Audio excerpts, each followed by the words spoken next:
Bien, mis queridos, les invito a buscar en sus Biblias, por favor, en la carta que escribe el apóstol Pablo a Timoteo.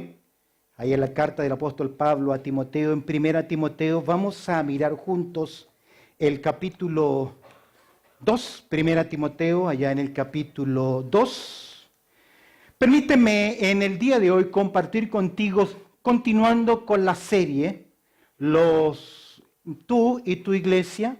Permíteme compartir contigo sobre la oración en la iglesia y la oración también en los creyentes. Déjame decirte algo que mientras iba preparando este tema, el Señor tocó mucho mi corazón con respecto a esta área. Dice el apóstol Pablo en 1 Timoteo, allá en el capítulo 2, verso 1, dice lo siguiente: exhorto ante todo a que se hagan rogativas, oraciones, peticiones y acciones de gracias por todos los hombres, por los reyes y por todos los que están en eminencia, para que vivamos quieta y reposadamente, ¿en qué? En toda piedad y honestidad. Verso siguiente, versículo 3, dice el texto: porque esto es bueno y agradable delante de Dios, nuestro Salvador, el cual quiere que todos los hombres sean salvos y vengan al conocimiento de la verdad. Último versículo, verso 8, que dice lo siguiente: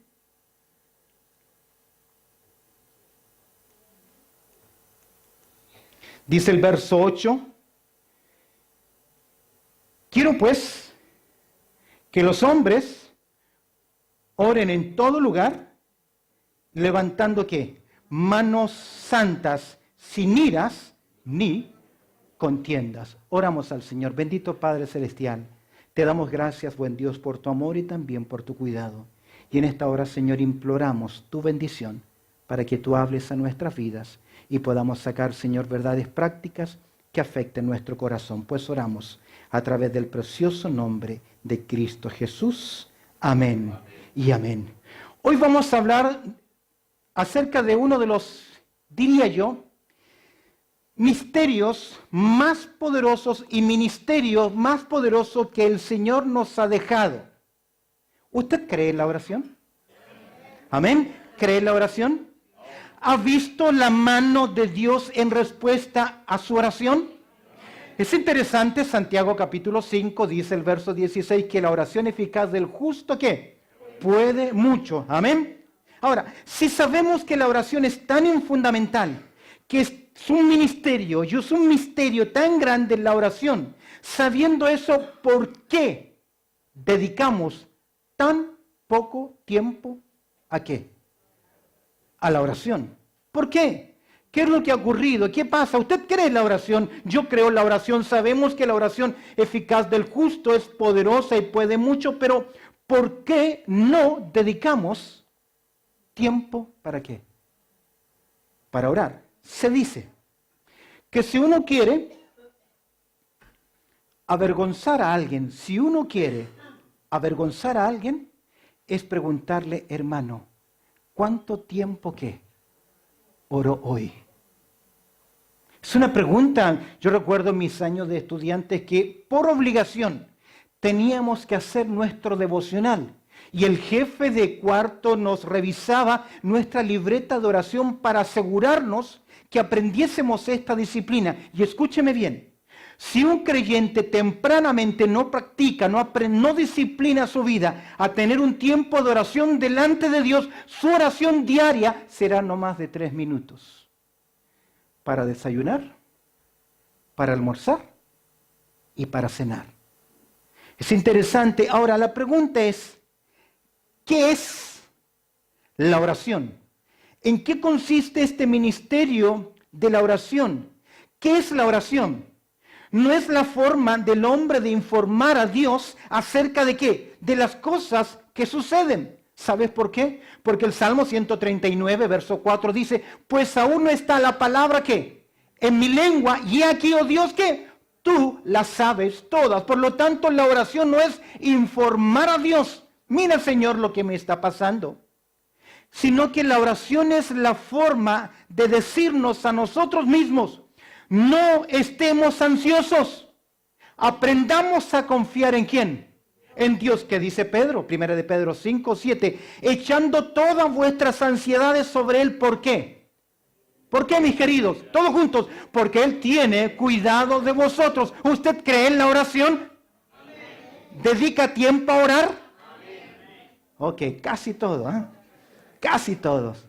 Permíteme rápidamente compartir contigo algunos principios interesantes sobre la palabra del Señor que aprendemos acá con respecto a la oración, la importancia que nosotros tenemos acerca de la oración. ¿Qué aprendemos sobre la instrucción que va a dar Pablo a Timoteo sobre la oración? ¿Qué es lo que nosotros podemos destacar o sacar de esta porción? En primer lugar, lo que podemos ver es la prioridad de la oración en el versículo 1. ¿Cómo comienza el verso 1? Pablo le dice ¿qué cosa a Timoteo? Exhorto ante todo. La palabra exhortación acá tiene que ver con un llamado prioritario.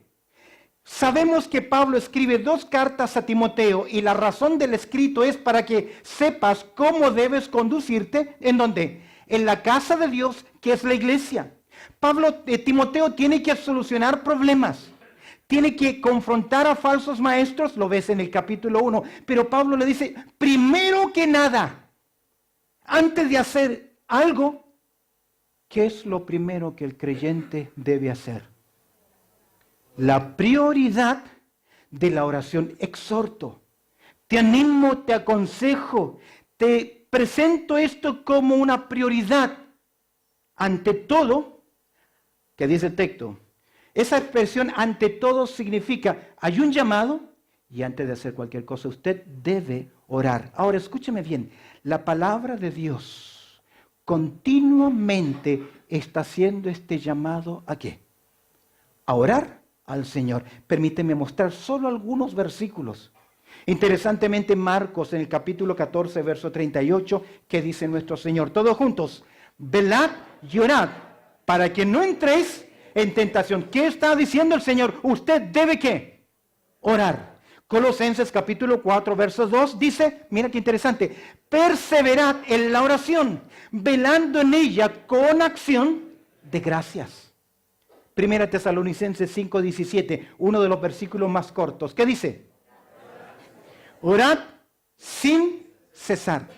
¿Sabe que esa palabra sin cesar significa casi que describe la carraspera que uno tiene a veces? ¿Qué ocurre cuando se reseca la garganta o comienzan a trapicar las cuerdas vocales? Se produce una molestia en la cual usted ¿qué?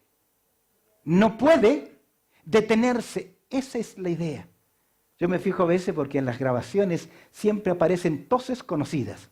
Y uno ya sabe, esa es la tos de tal hermano o tal hermana. Siempre están ahí porque continuamente tienen casi una tos crónica y están que no pueden ¿qué? Parar. Así es la idea. Orad ¿qué? Sin detenernos. Y Romanos capítulo 12, verso 12 dice, gozaos en la esperanza, sufridos en la tribulación. ¿Y qué más? Constantes en la oración. En primer lugar vemos cómo Pablo va a abordar este tema. Pablo le dice, primero que nada, la gran prioridad, lo primero que todo, Timoteo, recuerda, exhorto ante todo que se hagan ¿qué? Rogativas, oraciones, peticiones y también acciones de gracia. ¿Por qué razón? Porque la oración, escúcheme bien, es uno de los recursos más poderosos que el Señor nos ha dado. En el contexto vamos a ver cómo la oración es poderosa. Yo sé que hay partidos cristianos y que quieren este partido cristiano ayudar en la sociedad y hacer cambios y reformas. Lo respeto. Pero la iglesia no está llamada a formar partidos, porque cada vez que hay un partido está en contra de ¿quiénes? De los demás. Y ningún creyente ha sido llamado a estar en contra del gobierno, sino por el contrario. Pablo dice en Romanos capítulo 13, toda autoridad, sea buena o sea mala, está bajo el permiso de Dios. Y el pueblo creyente, ¿qué debe hacer? ¿Qué debe hacer? Orar por los que están en el poder. Aunque no nos guste. Y aún un mal gobierno es mejor que una anarquía, aunque sea un mal gobierno. Pablo dice, no en vano lleva ¿qué? La espada, tiene la autoridad. Este tema no era fácil después del año 73 en mi país. Era un tema difícil para los creyentes orar por aquel que estaba en un puesto de autoridad o en aquel momento en la autoridad máxima de un país. Usted lo ha vivido en sus países. Pero ¿cuál es el llamado de Dios? La prioridad es la oración. Es interesante que antes de comenzar nuestro Señor Jesucristo su ministerio y antes de llamar a los discípulos, ¿qué hizo Jesús? Dedicó un tiempo para orar. Ahora, ¿quién es Jesús? El Hijo de Dios. Él tiene perfecta comunión con Dios. Voy a ser honesto con usted. ¿Sabe cuándo comenzamos a doblar las rodillas? Cuando nos conviene que la respuesta de Dios sea favorable. Porque queremos que me bendiga, que me cuide, que me provea, que me sane, que me ayude. Pero cuando oramos centrado, como dijo el Señor, hágase ¿qué? Tu voluntad, como en los cielos, así también en la tierra. Por lo tanto, la prioridad de la oración no es decir a Dios, Señor, mira lo que me está pasando. Es decirnos a nosotros mismos, aprendamos ¿a qué? A confiar en Dios. ¿Cuántas veces usted ha ido con su carga al Señor? Leíamos, echando todas nuestras cargas sobre Él. ¿Por qué? Porque Él tiene cuidado de nosotros. Y al terminar la oración, tomamos la carga y ¿qué? Y la llevamos. Porque orar significa Dios, confío en ti. Y escúcheme bien, no porque usted ora más, le va a doblar la mano a Dios. Cuando usted ora más, le está diciendo a Dios, más confío en ti y más dispuesto estoy a hacer ¿qué cosa? Tu voluntad. La prioridad es la oración. ¿Está dando prioridad en su vida? Hace años atrás, vino un hermano de los Estados Unidos de las iglesias de la Unión Bautista en Texas. Y él nos compartió una estadística sobre el ministerio de oración de los líderes y los pastores en esa denominación. Y él nos dijo, ¿cuánto tiempo creen ustedes que los pastores dedican diariamente a orar? La mayoría de nosotros dijimos, 1 hora. El hermano que nos visitaba nos quedó mirando y nos dijo, quítele la mitad. Entonces, ¿cuánto cree que el pueblo del Señor ora? Bueno, que los pastores oran. 1/2 hora. Nos quedó mirando y dijo, por estadística, quítele la mitad. 15 minutos. Nos quedó mirando y dijo, quítele la mitad. ¿Cuánto tiempo están orando los pastores y líderes? 7 minutos. Y el hermano nos miró y dijo, quítele la mitad. Ni siquiera 3 minutos. Como yo les decía al principio. 1 minuto para el desayuno, 1 minuto para la cena y 1 minuto para el almuerzo y la cena. Queridos, ¿por qué nuestros sermones son solo información, solo knowledge, conocimiento, y no llegan al corazón?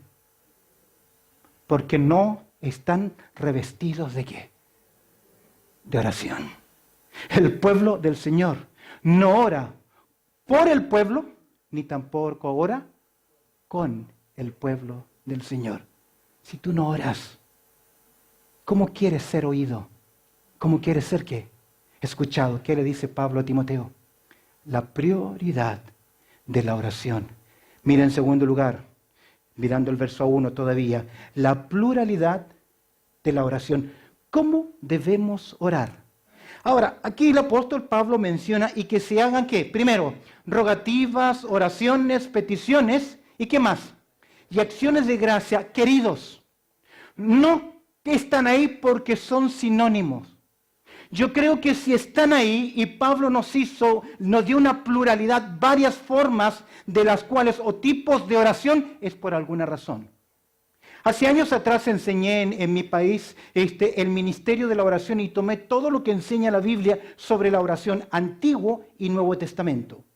Descubrí que en el Antiguo Testamento el énfasis está en las formas en las cuales se ora. Con cilicio, con ayuno, con sacrificio, oraciones imprecatorias, etcétera, etcétera. El Nuevo Testamento, más que darnos qué se hace en la oración, se centra en la importancia de la oración.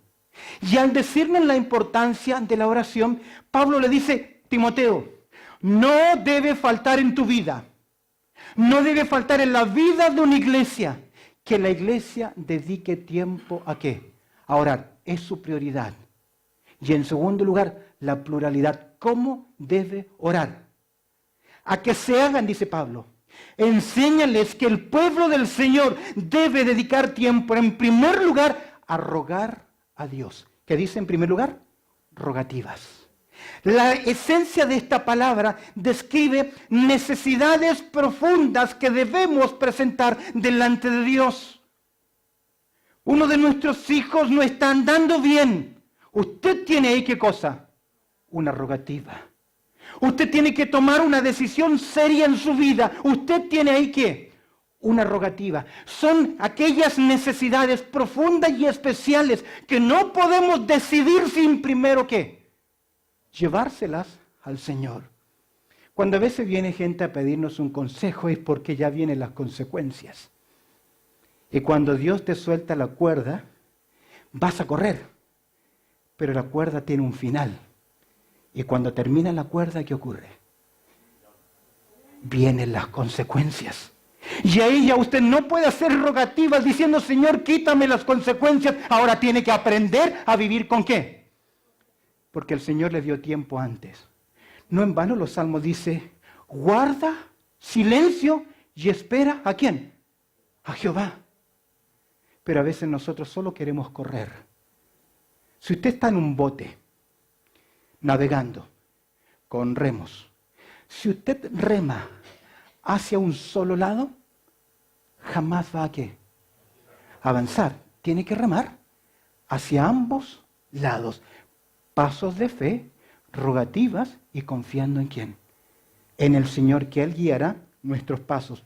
Pablo le dice a Timoteo, la iglesia y los creyentes deben aprender a rogar. Presentar nuestras necesidades, mejor traducido, plegarias, que son profundas. Es la misma palabra que describe la actitud de Jesús en Getsemaní. Cómo rogaba Jesús, que aún sus capilares comenzaron a derramar ¿qué? Sangre, es decir, en profundo clamor, que afecta nuestras vidas. ¿Qué más le dice Pablo? Mira la pluralidad de la oración. Rogativas y ¿qué más? Este término oraciones es un término muy amplio y que indica reverencia, adoración, acercarse a Dios con confianza. Venid ante su presencia. El escritor a los Hebreos nos dice algo fantástico, que entremos ante ¿qué? Ante el trono de la gracia confiadamente para alcanzar ¿qué? Oportuno socorro. Esto tiene que ver con la oración. El término que indica reverencia cuando me dirijo a Él, me dirijo a Dios. ¿Cómo se dirige usted a Dios? Tiene que ver con esa cercanía. Luego el apóstol Pablo presenta, ¿qué más? Peticiones, que no es otra cosa que interceder por otros. Mis ruegos son por mi familia, mi necesidad, lo mío. Pero aquí la intercesión, estas peticiones, lleva la idea de ponerse en el lugar de otra persona. ¿Cómo son normalmente nuestras oraciones por otros? Así son. Señor, te pido por fulano de tal, que lo bendiga, los cuide y lo guardes. Provee para él. Y se acabó la oración. Pero a lo mejor él tiene una necesidad, está luchando con salud, está en crisis porque el diagnóstico médico es fuerte. Y no todos los creyentes están en el mismo nivel espiritual. Déjame decirte algo, hay creyentes que están envejeciendo en la iglesia, pero no madurando. ¿Cómo debemos orar? Un día oye Bartimeo el ciego que viene Jesús. Y él se quita su capa y se esfuerza para presentarse delante del Señor. Y ahí está Bartimeo postrado diciendo: Jesús, hijo de David, ten misericordia de mí. Es evidente que si no ve, ¿qué quiere que haga Jesús por él? Que lo sane, que le dé la vista. Porque él le dice Jesús, hijo de David, que es un término interesante en las Escrituras. Le reconoce como Mesías. Y la profecía de Isaías decía en el capítulo 61 que el Mesías vendría a dar vista a los ciegos. Pero ¿sabe qué le dice Jesús? ¿Qué quieres que haga por ti? Y yo me preguntaba, bueno, ¿Jesús no es omnisciente? ¿Lo es o no? ¿Sabe todo? Al final del capítulo 2 de Santiago dice que el Señor no necesitaba que nadie le dijese lo que había en el corazón de los hombres, porque Él lo sabe. Pero ¿por qué está esperando que Bartimeo le diga quiero ser sano? Porque la oración tiene que ser, ¿qué? Específica. ¿Amén? ¿O no? Oración específica tiene respuesta, ¿qué? Específica. Oraciones específicas tienen respuesta de Dios específica. Por eso que Pablo dice rogativas, oraciones, peticiones y ¿qué más? Acciones de gracias. Eso significa que su oración, antes de pedir, antes de decir Señor necesito, lo primero que tiene que hacer delante de Dios es gracias te doy por el día que tú me has dado, por la vida, la salud, el cuidado, la familia, los hijos, y casi no podemos detenernos. Amén. Entonces hay más razones de orar un minuto. Ahora, creo, mis queridos, que estas acciones de gracias tienen que ser dentro del pueblo del Señor. Hay creyentes que toda su vida van a la iglesia y nunca tienen una palabra de qué? Pública de agradecimiento. El Salmo 100 que dice, entrad por sus puertas con acción de gracias. Si hay un mandato reiterativo en las Escrituras, es que debemos ser ¿qué? Agradecidos. ¿Y sabes cuál es el mejor momento? Los cultos de oración y de testimonio. Pero como usted no viene, no le está ¿qué? Agradeciendo. Y mi intención hoy es hacerle sentir mal porque usted no viene a orar a los cultos que tenemos. Tenemos 3 cultos, 3 tiempos. Usted tiene la oportunidad de venir. ¿Por qué no viene? Por carnal. Por carnal. Porque no quiere. Porque no quiere. Yo entiendo, si usted está privado de salud o tiene un trabajo que no se lo permite, tiene toda la razón. Pero si usted tiene el tiempo, usted debe venir a orar por el pueblo de Dios y con el pueblo de Dios. Acciones de gracia, la pluralidad de la oración. Vamos rápidamente, si no me va a alcanzar el tiempo. En tercer lugar, estamos viendo algunas consideraciones sobre lo que Pablo enseña sobre la oración. Ya hemos visto en primer lugar la prioridad de la oración. Hemos visto la pluralidad de la oración. Permíteme mostrarte ahora el pedido de oración. ¿Por qué Pablo enseña? ¿Cuál es el pedido acá? ¿Por qué debemos orar? ¿Cuál es el objeto o el objetivo de la oración? Al mirar verso 1 y verso 2, en primer lugar el versículo 1 al final, dice que se hagan rogativas, oraciones. ¿Por quiénes? Por todos los hombres. La palabra hombre ahí es antropos, que describe toda la humanidad. Es un deber del pueblo del Señor, como creyentes, como iglesia, orar por la humanidad. ¿Orar por qué? El contexto nos enseña las razones o los propósitos de la oración. Pero vemos acá que debemos orar por todos los hombres, incluyendo la intercesión por ellos. Señor, ten misericordia. ¿Cómo oró Jesús en la cruz? Perdónales, porque no saben lo que hacen. ¿Cómo oró Esteban mientras era lapidado? Perdónalo, Señor. A veces queremos tener esa antigua oración. En el Antiguo Testamento, ¿sabía usted que había un tipo de oración que se llama oración imprecatoria? Y que era muy legítima en aquel tiempo. Y la oración imprecatoria decía lo siguiente: que caiga sobre ellos, ¿qué cosa? El juicio de Dios. Castígalo, Señor. Consúmelo como la grasa de los carneros. Aparta a mis enemigos, destrúyelos. Pero hoy en día no se nos enseña a orar así. De gracia recibiste, de gracia debemos dar. Pero es que me humilló, me ofendió. Si te dan en una mejilla, por la otra. Si te obligan a llevar una milla, ve con el 2. No nos gusta, porque afecta nuestra carne. Pero hoy nos enseña a orar por quiénes. Y mira por quiénes tenían que orar. El pedido específico, ¿cuál era? Por todos los hombres, versículo 2, ¿por quiénes? Por los reyes. ¡Wow! En particular por los que están en el gobierno. En otras palabras, orar por Nerón. Oye, ¿quién es Nerón en este tiempo? Uno de los emperadores, ¿qué? Más locos y sanguinarios que hay. ¿No era mejor orar que lo derroquen, que lo quiten, que lo muevan? ¡Consúmelo! Como otro Herodes que mientras estaba dando un discurso, se lo comieron los gusanos ahí mismo. Orar por los reyes y ¿quiénes? Y por todos los que están en eminencia. Tenemos hoy muchos pedidos de oración y aquí encontramos el pedido de oración. Debemos orar por las autoridades. ¿Cuándo fue la última vez que usted oró por el primer ministro de Australia? ¿Qué dice la Escritura? ¿Qué dice la Escritura? Que debes hacerlo. Aunque no me guste, ¿debo qué? Obedecer. Tal vez debo cambiar el enfoque. Señor, ábrele ¿qué? El entendimiento. Que Él vea la real necesidad. Dios no nos ordena andar en política, pero sí te ordena ser responsable políticamente. Políticamente.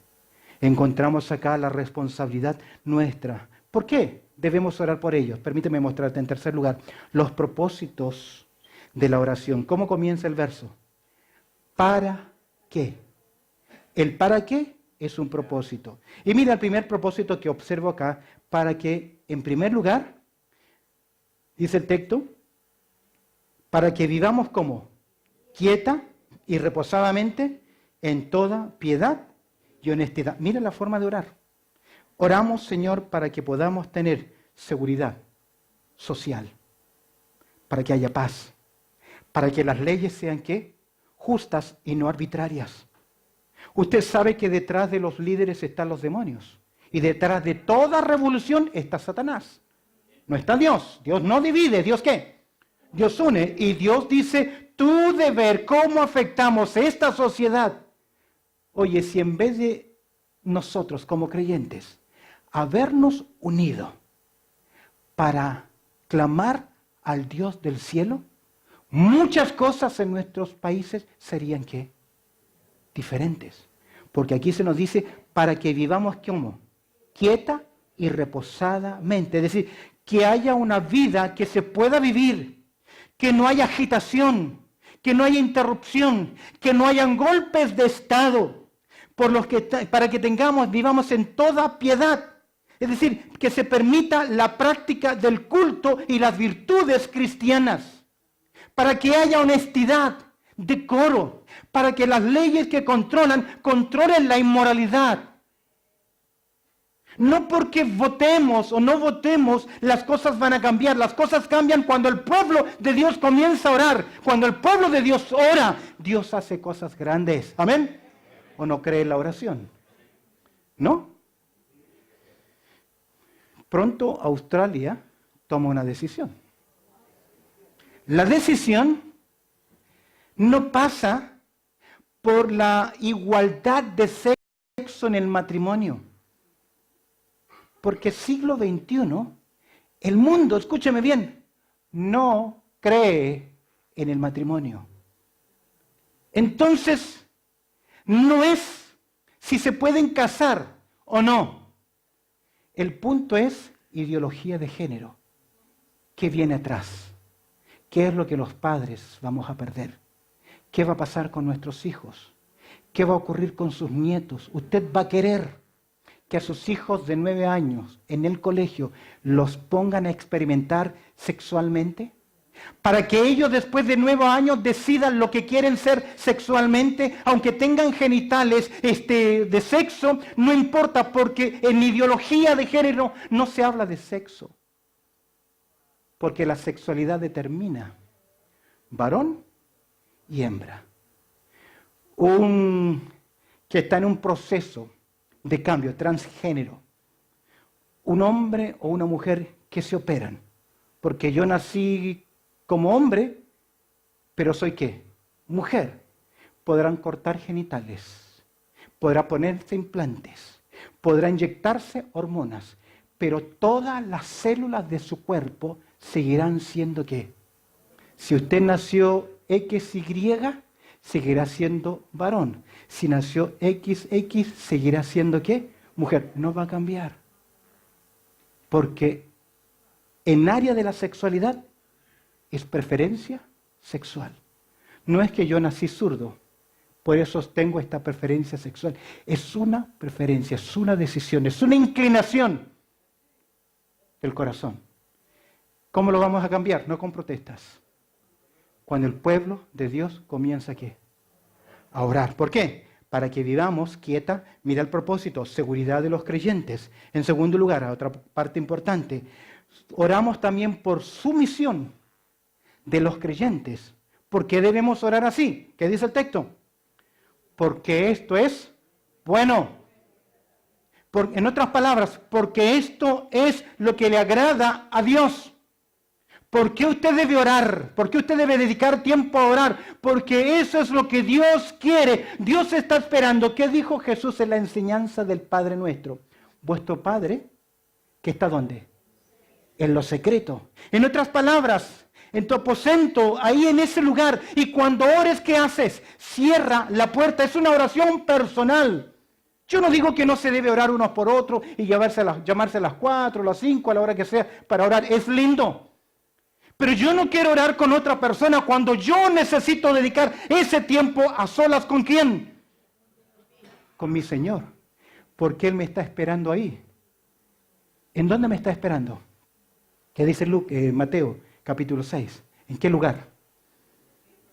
¿Ah? En ese lugar secreto, en ese aposento. ¿Sabe que ese lugar era el lugar donde antiguamente se guardaba la mercadería o las cosas más preciadas? Era el lugar más especial y más oculto porque requería de toda protección. Es como su pequeño santuario. Es difícil encontrarlo. Mira lo que dice. ¿Por qué debemos orar? Escúchame bien. ¿Por qué debemos venir a orar? Porque esto ¿qué? En primer lugar es ¿qué? Bueno. Y en segundo lugar, agradable delante del Señor. Para que yo aprenda no simplemente a vivir en la sociedad, en protección, para vivir en sumisión en este caso, para tener seguridad, pero también para vivir en sumisión y en último lugar, verso 4, para que haya ¿qué? Salvación, el cual quiere que todos los hombres sean salvos y vengan a ¿qué? Al conocimiento de la verdad. ¿Usted tiene personas por las cuales se está orando por salvación? ¿Amén? ¿Por qué no las ha hecho llegar a nosotros para orar con usted y llevar las cargas los unos de los otros? Escuchen la palabra de Dios, ellos puedan venir a ¿qué cosa? Al arrepentimiento, el cual quiere que todos los hombres sean salvos y ¿qué más? Y vengan al conocimiento de la verdad. ¿Qué dice Juan 3:16? Porque de tal manera amó Dios al mundo.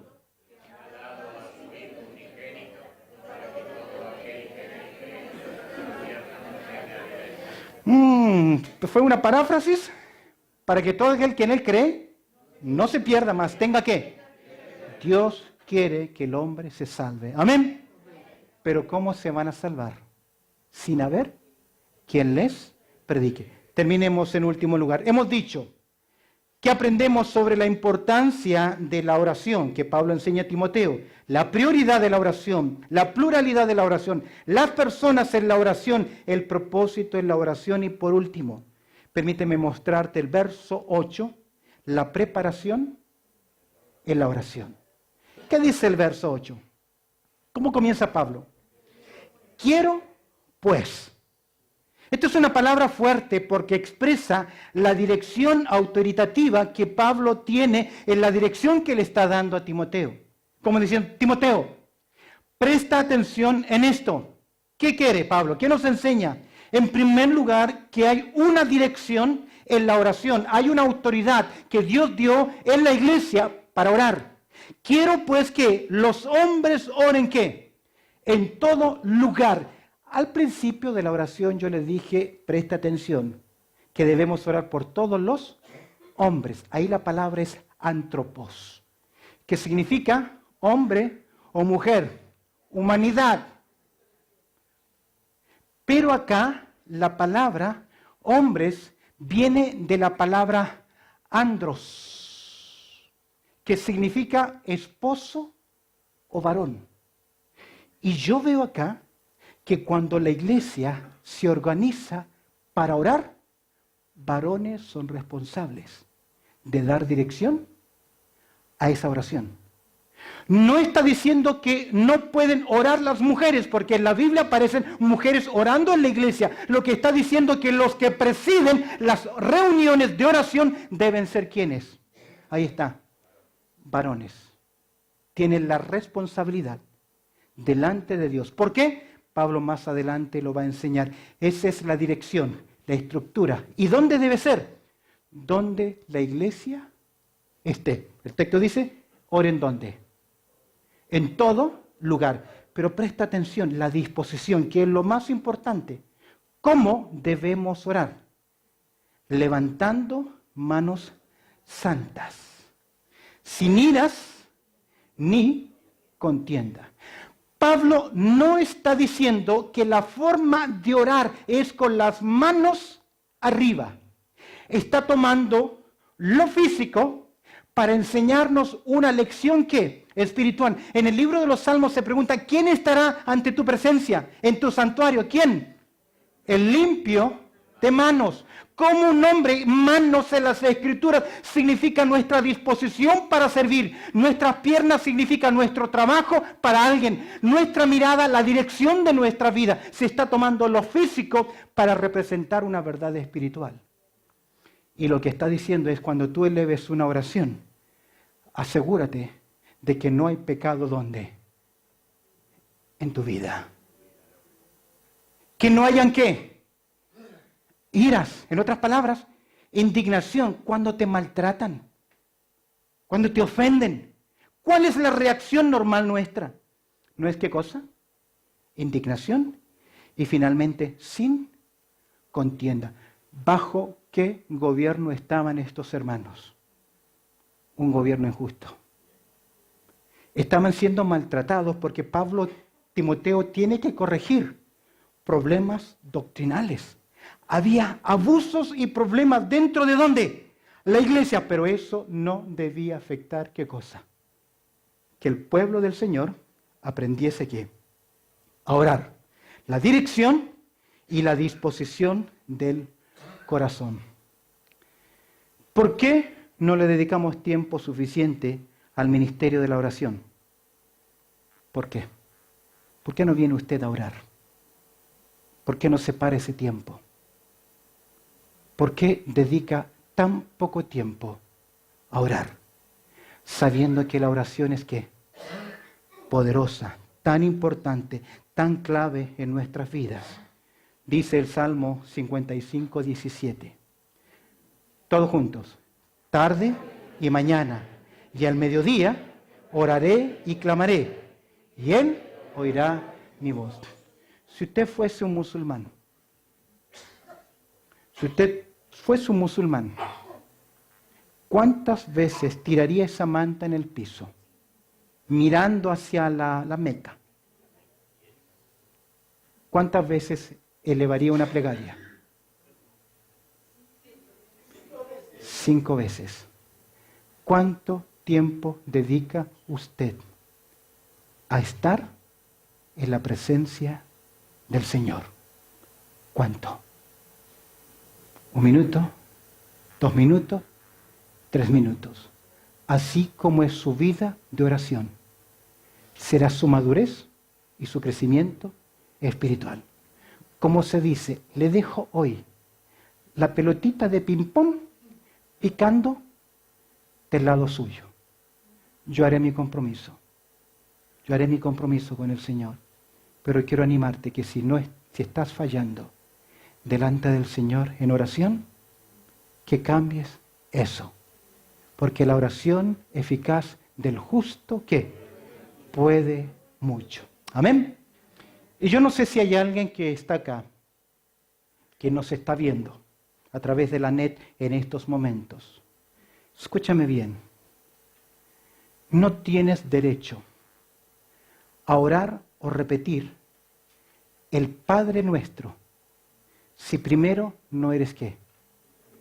Un hijo de Dios. Ahora, ¿ha llegado el convencimiento en tu vida espiritual que eres un hijo, una hija de Dios? ¿Sabes que Juan capítulo 1, verso 12 me dice 2 cosas? Yo debo creer y yo debo recibir a Cristo como mi Salvador personal. Y no te equivoques, puede que pases mucho tiempo en una iglesia y nunca hayas tomado la decisión importante en tu vida de recibir a Cristo como tu Salvador personal. Solo cuando tú tomas ese paso de decirle a Cristo, Cristo, perdóname, me arrepiento de mis pecados, necesito de ti, sé que tú has muerto por mí. Y por la fe, abro la puerta de mi corazón. Solo en ese momento tú podrás decir, realmente soy ¿qué cosa? Un hijo de Dios. Pregunta, ¿estás seguro en tu vida que eres un hijo, una hija de Dios? No los escuché. ¿Estás seguro? Amén. ¿Completamente seguro? Que si el hermano que está allá atrás sacara y entrara con una metralla, usted muere y lo vuelan, ¿va al cielo? Amén. ¿Por qué? Porque el Señor Jesucristo mora donde. Ahora, si Dios es su Padre, comience a orar ¿a quién? Al Padre Celestial. Vosotros pues oraréis así. ¿Cómo? Padre nuestro, que estás en los cielos, santificado sea tu nombre. Vénganos tu reino y hágase ¿qué cosa? Tu voluntad, así como en los cielos, también aquí en la tierra. Y la voluntad de Dios hoy para usted es que tome una decisión sobre la oración. No deje que pase un día más sin dedicar tiempo a estar en la presencia del Señor. Oramos, inclinamos nuestros rostros y oramos al Señor. Bendito Padre Celestial, te damos muchas gracias por tu amor y tu cuidado, por lo bueno que tú eres y por permitirnos, Señor, el hacer tu voluntad. Pedimos, Señor, que tú nos ayudes y te pido que tu Espíritu Santo coloque en nuestras vidas y corazones el peso y la responsabilidad de orar unos por otros, orar por el pueblo de Dios. Pero, Señor, también ayúdanos a orar con el pueblo de Dios.